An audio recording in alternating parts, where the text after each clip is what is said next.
ابراهیم گلستان با اثر گنج دره جنی لایه‌هایی از قدرت سیاسی روبه‌مهراد را به نقد می‌کشد که هنوز پس از 40 سال اثری جسورانه و انقلابی به نظر می‌رسد. در واقع گلستان در این فیلم مظاهر سرمایه‌داری وابسته را به عنوان روشنفکری که به هر روی به جبهه چپ فرهنگی تعلق خاطر داشت زیر سوال می‌برد. مظاهری چون فساد بوروکراسی دولتی، مادی‌گرایی و جامعه مصرفگرا، افتخارات پوشالی و نظم پلیسی. در سال 1353 که گلستان آخرین فیلم بلند داستانی خود را در ایران ساخت و سپس برای همیشه کشور را ترک کرد، اوج خفقان و دیکتاتوری شاه و وابستگی به آمریکا بود. بر دامنه مبارزات چریکی علیرغم سرکوب شدید ساواک افزوده میشد و مخالفت در میان روشنفکران و دانشجویان هر روز گسترش می‌یافت. این در حالی بود که رژیم شاه وعده رسیدن به دروازه‌های تمدن بزرگ را میداد، اما از این تمدن بزرگ جز گروهی از دولتمردان و درباریان نصیبی نداشتند. گلستان که تنها با 2 فیلم خشت آینه و اثار گنج دره جنی و چند فیلم مستند و کوتاه جایگاه بی‌بدیل در سینما ایران یافته است، اگرچه خود از منطق روایی مدرنیسم به ویژه در داستان‌های خود سود می‌برد، اما در عرصه فرهنگی و سیاسی مظاهر آن را تحت حاکمیت مدعی مدرنگرایی به زیر سوال می‌برد. تأخر فرهنگی و سربرآوردن تضادهای عمیق جامعه در آثار گلستان به خوبی مشخص می‌شود. او به نوعی چند سال پیش از فضای باز سیاسی در سال 1356 و سرنگونی رژیم شاه در سال بعد که فساد و تباهیش از حد رفرم‌های وعده داده شده گذشته بود و به سرعت به انقلابی فراگیر بدل شد و در نهایت به یغما رفت، در واقع با این فیلم وعده رسیدن روزی را می‌دهد که تمدن بزرگ پوشالی از میان می‌رود و در نهایت با ثروت چپاول شده توسط استعمارگران سرگشتگی ماحصل دگردیسی قدرتی است که در ذات خود فسادانگیز است، قدرتی مبتنی بر استثمار.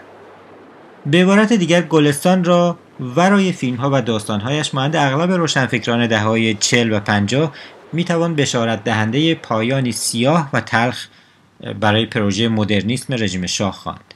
از همین روز که گلستان در اغلب آثارش به جهش طبقات حاشیه‌ای به سوی طبقه متوسط شهری که نقشی اساسی در تحولات بعدی یافت می‌پردازد. طبقه‌ای که از سوی به سنت‌ها و مذهب پایبند بود و از سوی دیگر می‌کوشید تا خود را با تحولات اقتصادی سازگار کند و این تعارض میان دوگانگی ذات خود سرانجام سبب شد تا در یک بزنگاه تاریخی ناگهان به سوی تنها مفری که از سوی حکومت و در واقع برای مقابله با موج گرایش به چپ در میان تحصیل کردگان باز نگه داشته شده بود، یعنی مذهب، روی آورد.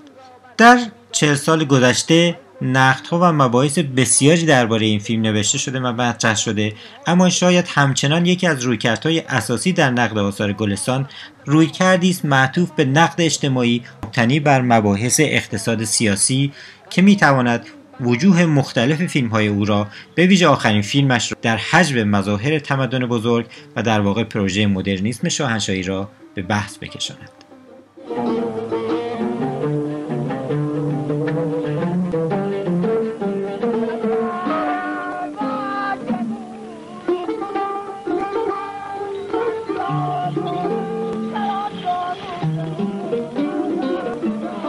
اولین جلسه سینماتک ایرانیان مونترال رو با فیلم اسرار گنج دره جنی ساخته 1353 آقای ابراهیم گلستان شروع می‌کنیم.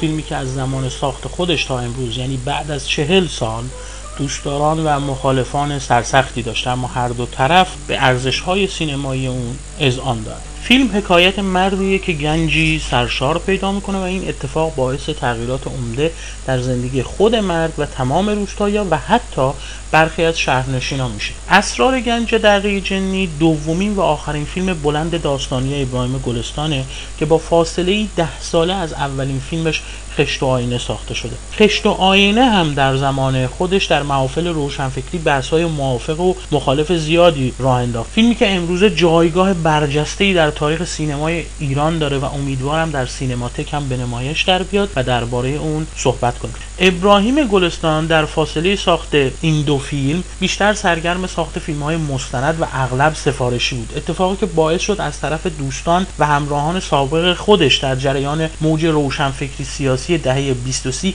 به نوعی سازش تلقی بشه. اونا فکر میکردن ابراهیم گلستان قلم و دوربینش رو به قدرت حاکمه فروخته و حتی جلال آل احمد در کتاب یک شاه و دو چالش اونو به دولتی شدن متهم کرد. آل احمد و خیلی ها تعمدن ساخت فیلم های مستند مهمی مثل موج مرجان و خارا رو نادیده می گرفتن. فیلمی که به اعتقاد صاحب نظران یکی از خلاقانه ترین مستندهای تاریخ سینمای ایران. با این حال از نظر روشنفکران تندرویی مثل مرحوم ناصر وثوقی کار برای شرکت نفت نوعی سازش بود و باید گلستان محکوم و مطرود میشد. ایشون کار رو به جایی رسوند که حتی در مجلش اندیشه و هنر آگهی فوتی برای ابراهیم گلستان منتشر کرد. بعدها پرویز داریوش هم یک زندگی نامه طنز درباره ابراهیم گلستان نوشت. ولی وقتی اسرار گنج دره جنی به نمایش در اومد، نه فقط خط بطلانی بر تمام این شایعه ها کشید، بلکه لحن تند انتقادی فیلم باعث حیرت همین دوستان سابق شد. نمایش فیلم در سینما کاپری با استقبال خوبی روبرو شد، ولی ظاهرا بعضی از مقامات فهمیده بودند که هدف گلستان انتقاد از محمد رضا پهلوی و سیاست‌های نابخردانش بوده و همین خاطر نمایش فیلم رو متوقف کردند و ابراهیم گلستان تا مدتی از طرف سازمان اطلاعات و امنیت کشور هم مورد احضار و بازجویی قرار گرفت. مقامات دولتی برخلاف برخی منتقدان که اون رو پرمدعا، متفرعن یا متظاهرانه و حتی تأثیر گرفته از روحیه، انگیزه و طرز تلقی‌های خاص گلستان میدونستن، خیلی زود فهمیدن که تماشاگر عادی با فیلم ارتباط برقرار میکنه، جزئیات و تمثیل‌ها رو میفهمه و به اونها میخنده. البته این درک و دریافت به فاصله زمانی 10 ساله بین ساخته شدن خشت و آینه و اسرار گنج دره جنی، ارتقاء سطح تفکر تماشاگران و استفاده از عوامل جذاب بصری توسط گلستان هم مربوط هست. اسرار گنج دره جنی در مقایسه با خشت و آینه جذابیت‌های بصری بیشتری داره، از جمله استفاده از رنگ، تغییر ژانر از درام اجتماعی به کمدی اجتماعی و بازیگران شناخته شده‌ای مثل پرویز صیاد که در خدمت الغای کمدی بودن فیلم قرار دارند. اما فیلم از یک کمدی ساده بسیار دوره. فیلم نگاهی طنزآلود، تلخ و گزنده به لایه‌های اجتماعی سیاسی اون روز جامعه ایران و انتقاد از شخص اول مملکت داره. البته عوامل بازدارنده‌ای در جهت جذب تماشاگر عام هم در فیلم وجود داره. فراموش نکنیم که فیلم حاوی دیدگاه‌ها و نظرات کسی که نه فقط در سینما بلکه در ادبیات هم صاحب سبک و نظره. سینمای اون شخصی و کم اعتنا به پسند رایج تماشاگر ایرانی خوب گرفته با الگوهای فیلم فارسیه. عامل مهم دیگه‌ای که باعث ارتباط کمتر تماشاگر با فیلم میشه سلطه سانسور بر سینمای اون زمان ایرانه که طبیعتاً از فضای سیاسی اون دوره تأثیر گرفته و همین باعث شده ابراهیم گلستان دست به نمادگرایی بزنه. اسرار گنج دره جنی یک کمدی اجتماعی سیاسی بسیار بالغه، فکر شده و هنرمندانه است.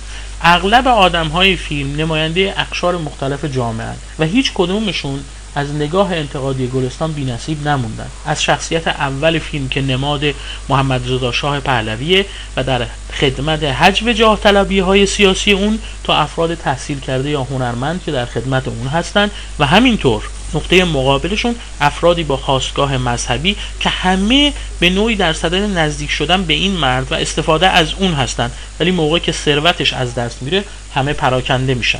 گلستان چنین حکومتگرانی رو افراد کمخردی معرفی میکنه که ثروت‌های طبیعی و میراث نیاکان رو با نابخردی‌های خودشون تلف میکنن، حتی با وجود اینکه سعی میکنن چهره انسانی، مدرن و حتی دوستدار فرهنگ و هنر از خودشون به نمایش بذارن. به اعتقاد من آقای گلستان در این فیلم مرحله دوم مدرنیزاسیون رو در ایران هدف قرار گرفت.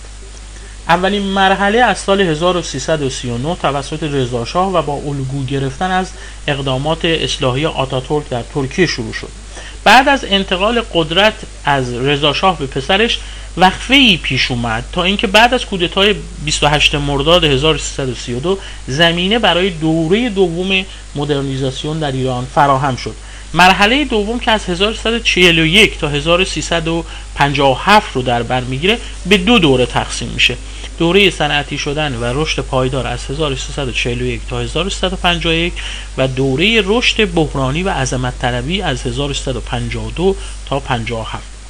تشکیل اوپک و افزایش چشمگیر قیمت نفت باعث سرازیر شدن ارز قابل توجهی به ایران شد و فرصتی طلایی در اختیار دولت ایران قرار داد تا نابرابری‌های اجتماعی و اقتصادی ناشی از سیاست‌های صنعتی شدن دهه 40 رو برطرف کنه. ولی شاه سرعت بخشیدن به اجرای سیاست‌های دهه 40 رو انتخاب کرد. این دقیقاً همون موقعیتیه که شخصیت اول فیلم اسرار گنج دره جنی پیدا میکنه و مثل شاه با این پول فقط سیل کالاهای مصرفی و گاه تجملی و بی مصرف رو به طرف روستا سرازیر میکنه. فراموش نکنید که منبع ثروت شخصیت اصلی فیلم هم مثل شاه یکی بیشتر نیست. بنابراین پایان تلخ فیلم حکم هشدار به شاه و حکومتگران رو داره. نتیجه گیری صریح پایان فیلم آقای گلستان نشون میده که از اصلاح این وضعیت قطع امید کرده. چنین پایان نومیدانه‌ای دست کم در سینمای ایران تا اون زمان بی سابقه بوده و میتونم بگم فقط در خشت و آینه نمونه مشابه اون رو میتونیم پیدا کنیم. در خشت و آینه هم شخصیت اول فیلم بچه‌ای رو که میتونه مایه خوشبختیش رو فراهم کنه رها میکنه. در اسرار گنج دره جنی، گنج نه فقط نمادی از ثروت‌های طبیعیه بلکه نماینده و تجسم تمامی ارزش‌ها و سنت‌هایی که ایرانی‌ها داشتند و در حال معاوضه آنها با نوعی فرهنگ وارداتی بودند. یعنی در حال تبدیل شدن به جامعه‌ای مصرفی و در نتیجه فارغ از تولید و محتاج به جهان غرب یا شرق. البته لحن آقای گلستان در فیلم به سرزنش هم تبدیل میشه و خیلی از تماشاگران خودشون رو مخاطب اون میبینن، چیزی که به نظر من قرار بوده تلنگری به روح این آدم ها باشه تا به خودشون بیان. برخلاف بسیاری از منتقدان من این لحن رو تحقیرآمیز نمیبینم بلکه اون رو صریح و رک ارزیابی میکنم. ولی متاسفانه در میان ما ایرانیان برخی صراحت لهجه و رک بودن بیش از اندازه رو مترادف با دور بودن از ادب رایج میدونن، ادبی که گاه دروغ مصلحت آمیز رو به از راست فتنه برانگیز میدونه. امیدوارم از تماشای این فیلم که پس از 4 دهه هنوز تراوت و گیرایی خودش رو حفظ کرده لذت ببرید.